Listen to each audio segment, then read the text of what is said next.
Usia saya itu kelahiran tahun 1954.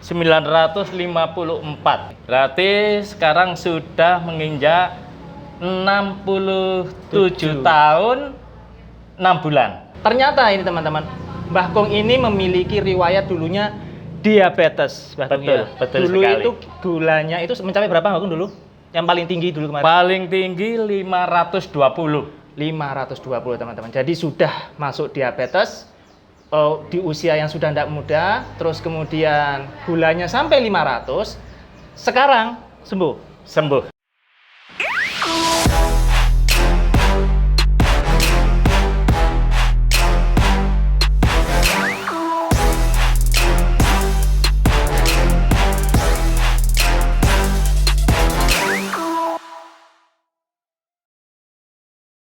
Oke, halo teman-teman, ketemu lagi dengan saya Mas Didi. Di materi video kali ini saya kedatangan tamu istimewa. Siapa beliau? Simpen, Pak, namanya Pak? Nama asli Pak Darto. Pak Darto.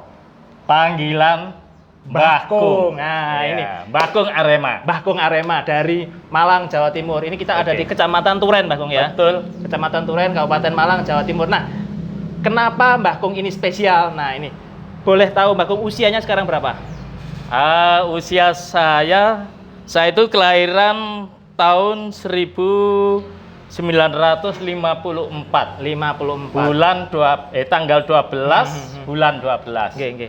Berarti sekarang sudah menginjak 67 tahun 6 bulan. Hampir 68 tahun teman-teman ya, hampir 68 tahun. Nah, alhamdulillah. Hampir 68 tahun ini ternyata bisa dilihat teman-teman ya. Badannya masih fresh, masih segar, masih kuat. Ternyata ini teman-teman, Mbah Kong ini memiliki riwayat dulunya diabetes. Betul Dulu sekali. itu gulanya itu mencapai berapa Mbah Kong dulu? Yang paling tinggi dulu kemarin? Paling tinggi 520. 520 teman-teman. Jadi sudah masuk diabetes di usia yang sudah tidak muda, terus kemudian gulanya sampai 500. Sekarang sembuh total. Nah, alhamdulillah. Ini kita perlu mengorek-ngorek nih informasinya teman-teman. Bagaimana caranya orang yang usianya sudah di atas 60 tahun menderita diabetes tetapi bisa sembuh total. Nah, ini sebelum kita tahu bagaimana caranya, kita itu ingin belajar dulu. Pelajari dulu latar belakang Mbah Kong. Ini dulunya bekerja sebagai apa, Mbah Kong? Saya purnawirawan. Purnawirawan dari kepolisian. Dari kepolisian. Dulunya anggota polisi. Nah, ya. Pensiun di usia tahun berapa, Mbah Kong?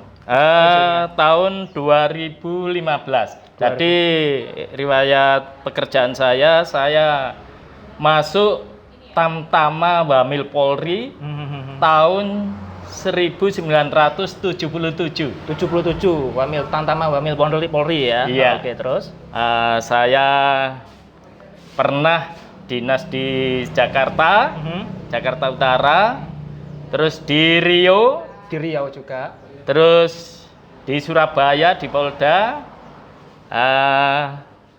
terus terakhir di Polres Malang. Terus kemudian purnawirawan. Nah, terus kalau dulu itu bagaimana ceritanya kok bisa sampai memiliki diabetes itu gimana caranya? Usia berapa? Tahun berapa itu? Betul sekali. Jadi saya setelah purna bakti tahun 2015 itu ya. Yang tadinya itu aktif dengan olahraga, saya terus nggak ada kegiatan. Stop sama sekali ya? Stop sama sekali. Jadi kurang teratur untuk makan, untuk apa itu kurang teratur. Sehingga saya tahu-tahu pandangan ini kok kabur. Oh ya, ngeblur gitu ya. Iya. Blur. Terus sama anak saya itu sempat dibawa ke rumah sakit. Oh gitu, sempat dibawa ke rumah sakit. Begitu di sana ketahuan kalau gula darah saya itu mencapai 520. Wow. Nah, ya kebetulan setelah check up di sana sudah dinyatakan baik, saya kembali ya kita mengatur pola makan. Pola makan itu tidak sembarangan, kita harus kita atur. Apa yang dikatakan dokter memang harus dipatuhi. Patuhi gitu ya. Ya juga kebetulan ketemu sama dokter dokter yang ngasih saran ke saya, Mas Didit. Iya. Ayo Pak, kita olahraga. Olahraga apa dok? Olahraga nge-gym. Nah, kenapa iya. saya harus nge-gym ini? Saya ini udah usia lanjut saya ini. Iya, betul. Nggak jadi masalah katanya. Itu nanti bisa sampean rasakan sendiri. Ternyata hasilnya, alhamdulillah seperti ini. Oh, betul. Iya. Pertama, kita harus setiap hari itu mengeluarkan keringat. Betul. Yang kedua, membesarkan otot. Nah, iya, betul. Membesarkan otot ini biar kita itu peredaran darah Darahnya. kita ini lancar seperti itu. Hasilnya ya seperti ini Mas Didit. Betul. Nah, ini teman-teman, kalau ada yang masih belum tahu ya, apa sih hubungannya atau relasinya antara latihan otot atau latihan beban atau strength training itu dengan diabetes. Nah, diabetes itu adalah sebuah penyakit yang disebut dengan dysfunction metabolik atau disfungsi metabolic dysfunction ya. Ada metabolisme di tubuh kita itu yang nggak benar gitu Mbak Agung ya. Jadi ada metabolisme di tubuh kita yang nggak benar karena produksi insulinnya itu nggak benar. Iya. Cara membenerinya itu bukan hanya mengkonsumsi obat teman. Jadi bukan hanya mengkonsumsi obat, tetapi adalah dengan membenahi metaboliknya. Metaboliknya seperti apa yang dibenahi?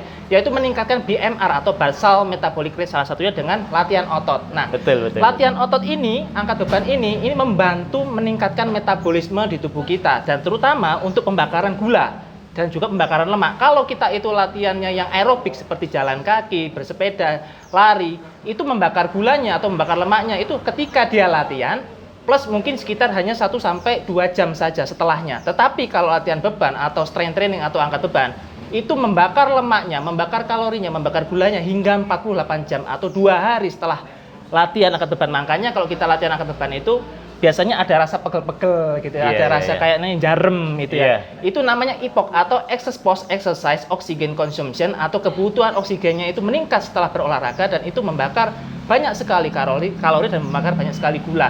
Nah, kalau yang teman-teman usianya sudah di atas 50 tahun, udah nggak muda gitu ya, itu kan sama Mbah Agung memang dianjurkan dan beberapa orang dan banyak sekali dari sisi medik itu menganjurkan untuk olahraga angkat beban. Nah, usianya yang di atas 50 tahun itu sangat wajib untuk latihan beban. Kenapa? Yang pertama, supaya tubuh kita itu tulangnya itu terhindar dari namanya pengeroposan tulang. Betul. Tulangnya lebih kuat gitu, okay. Potensi pengeroposan tulang itu sangat rendah akhirnya, terus kemudian ototnya juga terlatih. Otot itu adalah tungku pembakaran di tubuh kita, teman-teman. Jadi kalau ototnya itu terlatih, ototnya itu kuat begitu ya, maka secara otomatis tungku pembakaran di tubuh kita, tungku pembakaran kalori, tungku pembakaran lemak di tubuh kita itu juga akan tinggi. Makanya nantinya gula itu akan lebih stabil. Tidak ada penumpukan gula, tidak ada penumpukan lemak, tidak ada penumpukan kalori dengan latihan beban. Nah, habis ini kita akan lihat nih, Mbah Agung ini latihan bebannya seperti apa ya? Kita lihat seperti setelah ini ya.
Oke teman-teman, jadi baru saja kita udah melihat Mbah Agung, Pak Darto ini latihan beban menggunakan bebannya sendiri, terus kemudian menggunakan beban besi, beban tambahannya. Dan saran untuk teman-teman semuanya, kalau yang masih belum terbiasa latihan atau yang usianya udah nggak muda ya, latihannya harus menggunakan personal trainer nih Mbah Agung ya.